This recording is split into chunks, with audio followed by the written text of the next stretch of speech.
Mike Alden, who's my counterpart at the University of Missouri, and myself have been selected by 350 Division I athletic directors to be the spokespeople as we go through this whole effort with the NCAA to look at governance.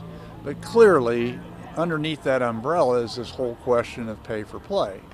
And I think that people need to get the full picture. And the full picture is, at least at Purdue, the value of a full scholarship is in excess of $250,000 when you count the grant and aid, as well as the direct services that a student athlete would access every day, the trainers, the sports information, the strength conditioning people. In addition, they have access to tutors and mentors who can help them because of the missed class time that they experience because of competition. On top of that, they come out debt-free. And the average 4-year out-of-state student who comes to Purdue University leaves with a debt that will cost them $200,000 or so to pay back.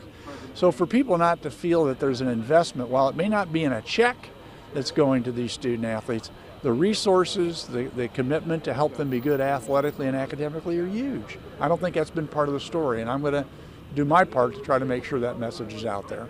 And lastly, just in your opinion, how do you think this is going to play out? Obviously, it's not going to happen overnight. Well, I think Jim Delaney probably said it best. Jim Delaney said, look, if a kid is good enough to go to the NFL or the NBA, maybe they should do it right out of high school. And if they end up working it with one of the sports trainers to prepare themselves for a year or two because education is really not what they want to do, that's okay. That's their choice.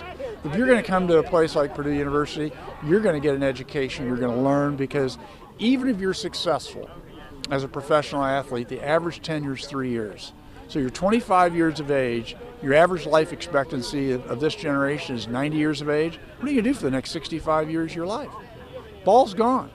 So we need education to be a key component, and I think the combination of athletics and academics at this level creates the competitive advantage. We need these young leaders to bring jobs back to the United States, to make a difference in our communities. There's skill sets that these kids are learning to go way, way beyond sports.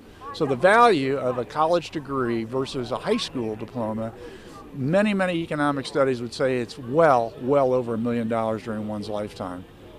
So for people to think that people are being abused or they're not able to get a pizza, that's a marginalized argument. It just really is not part of the full equation.